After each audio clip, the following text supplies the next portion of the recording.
together like laughter, joy, a good woo, and food. I love it. It is a common thread. And James Beard Award-winning culinary producer and chef Lish Steiling happens to be one of my best friends. And this year was so special for us because we released our very first cookbook together called A Confident Cook.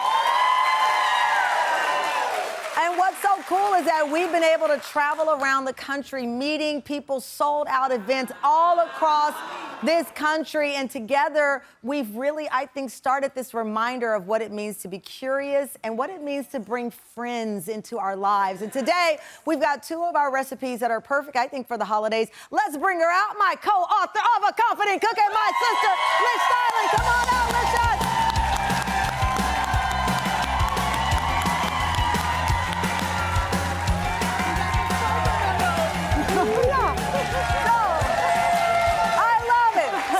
This is so crazy. This is true. We've toured, Charleston, New Orleans, Los Angeles, New Jersey, Atlanta. We've been DC, and we always end up matching without even talking.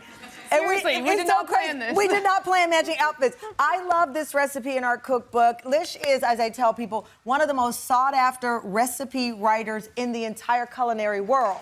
So we have 79, yes, it's true. We have 79 amazing recipes, breakfast, lunch, dinner, cocktail, drinks, and this is one of my favorites to move the crowd. I know you have made it time and time again. It's such a reliable recipe. It's our baked French toast. You make it the day before, so all you have to do is bake it the morning of. You take a nice loaf of challah. Who doesn't love challah? Challah. I mean, hey. You want it to be a little bit dried out. Yeah. So you slice it, you let it sit out, because now it's ready to absorb all of that delicious custard. See, everybody's shaking their heads. And now here's the thing, in our cookbook, because the journey started in 2008 after my father passed away, right after Thanksgiving, which was my father's favorite holiday. And I said to Lish, I really want to learn to cook. I used to do a little here and there, but I wanted to become a confident cook. So in addition to the recipes, like this baked French toast, at the end of each recipe, I ask questions that many of you want to know the answer to, but you don't have a culinary producer friend in your life. So I am you. So for example, you said you wanted a nice stale bread. I said, but what if I want to make it and I don't have time to dry out the bread? Well, then you can put it in a 225-degree oven for a couple of minutes until it dries out a little bit, right? So, there you have it. Oh, see? You're welcome. You're welcome. You're welcome. All right, so in this recipe, you've got heavy cream, whole milk, brown sugar, don't hold back on vanilla, and the secret ingredient is cardamom. It adds a layered flavor to this. Why did you decide to include that ingredient? Cardamom is such a sexy, kind of overlooked ingredient. Yes. It's another warming spice, but it has almost that kind of floral element to it. It's delicious, and I feel like it's so often overlooked, and so I just wanted to take advantage of it. I love it. Okay, so now we're adding the brown sugar. So here's the deal. We are not TikTok cooks, so we don't cook with black gloves, all that. God bless those of you who do. We use our hands in my kitchen.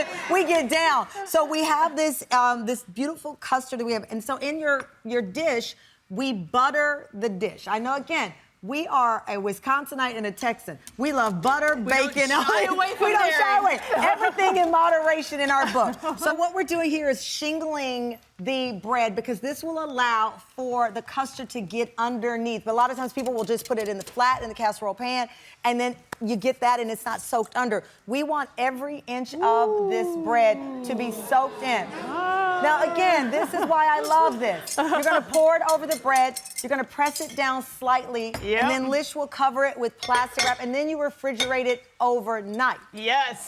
So the next morning, it's soaked up. It's soaked up. So much of that custard, right? And you'll even see it fluff up in the process. So when you take it out, you'll see now in this recipe that custard is soaked in, so every bite of this French toast has absolute flavor. You're gonna flip it over. Because now the custardy bits that have been at the bottom are gonna be at the top. So you're baking the one that is a little less custardy in the extra custard. So everything is equally creamy and delectable. Every single piece of it.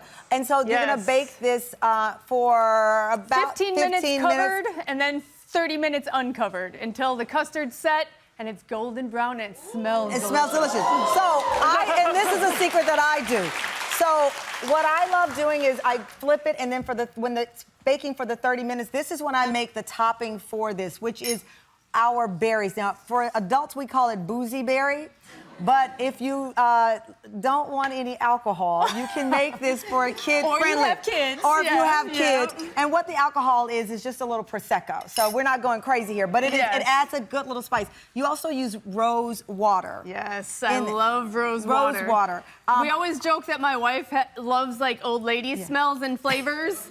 And so this is for her because rose water is right up her alley. But it gives it this tangy, beautiful flavor. So you're gonna put your brown sugar, your berries, your rose water, and then you're gonna top it off with your Prosecco, and that's the top of your French toast. So we have the finished product here. Yes, we do. And nothing is more festive than bubbles with your berries, bubbles right? with your berries. I told this story, the first time I made it for my godson. Look at that. And he immediately turned to his mom and said this is the best thing he'd ever had in his life, and he demanded that she learn how to make it. Yes. A little powdered sugar on top. A little or a lot, I mean, you know. It makes it pretty. It's like snow. It's like snow. It's gorgeous. Some of y'all don't get snow where you live. This is your snow.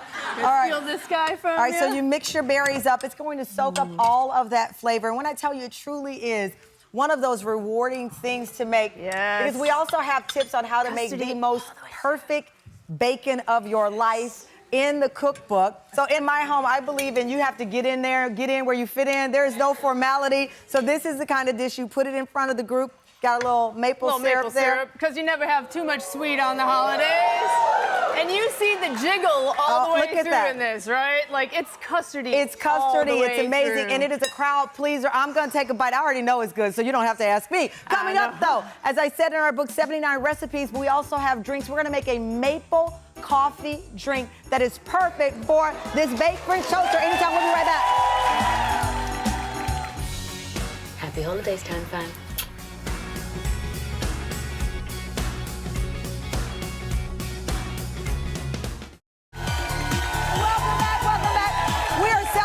Some of our favorite holiday moments and making some new ones with my friend Lish Steiling, co-author of my best-selling cookbook, A Confident Cook. What's your favorite part of the holidays? The food. The food? Of course, the food. And the people that it brings together, I think. That's like the best part, right? I think about, we spent a New Year's when, you know, we couldn't travel during those days of shutdown. We had a New Year's in my basement of my home because you were like one of the only people I could see. And it was one of our favorite New Year's, I think. And we've traveled for New Year's to many places. And Guila. Look. Yeah. Oh, you are my friend. Oh. Okay, so one of the things we also have in common is we love coffee. Yes. And this is a drink you created that will go with our baked French toast, but any coffee lover in your house is gonna love this one. Yes, so a Sciacquerado is a classic espresso drink made in Italy. But my father-in-law, we call him Papa, makes his own maple syrup in Wisconsin. He taps it with all of his friends, and then they sit around and they boil it up. So we decided to make a maple Sciacquerado, an ode to Papa. You have some maple syrup. Yes, I have my maple syrup here. And so Papa, I get Papa's maple syrup as well. I give my son a cheaper version, but I hide the good stuff from myself. So that's Mama's. That's Mama's maple syrup. We're gonna use a little bit of cold brew because it's simple and delicious. A little pinch of salt. Pinch of salt. We are believers in, so a lot of people wonder salt. So salt is meant to bring out the flavor in anything, whether it's fruit, and that's why we add it to our food. And most people don't realize you can add a pinch of salt to your drinks, and it will also enhance it. Yes, exactly. It enhances any ingredient. And a little bit of vanilla, if you would, please. Got my vanilla here. A quarter teaspoon, pure vanilla extract. The good stuff, as Ina would say. Yes. And then you put your lid on, secure it, and let's give it a shake. Yes. Shake, shake, shake. In all directions. You want to beat up the ice. So you're wondering why I'm struggling. So this is, at my home, I have a different shaker. There's TV Tamron and there's home Tamron. This is a really fancy one. Tamron at home, mine is all beat up and done. This is brand new. I can't get this thing on. Okay, there we go, there we go, there we go. There it is, All right, I'm shaking as much. You ready for this? Here, You got the strainer. Here. So at my place, Lish cooks with Moses as well. Mine doesn't look that fuzzy. Lish cooks with Moses as well, who's a great cook. Mine is so tragic. Okay. Foamy goodness, that's a Sciacquerado. That's a... Listen. That's just called it is. I promise you, everything in my cookbook I made, but clearly my team was trying to set me up. You can get the QR code. Thank you. That's what friends are for. That's like... let me see. You can go and get the QR code. Fluffy like a cloud. And if you want to add a little, that's your business. If you want to add something to that. Cheers. Thank you so much. A Confident Cook right now available wherever books are sold.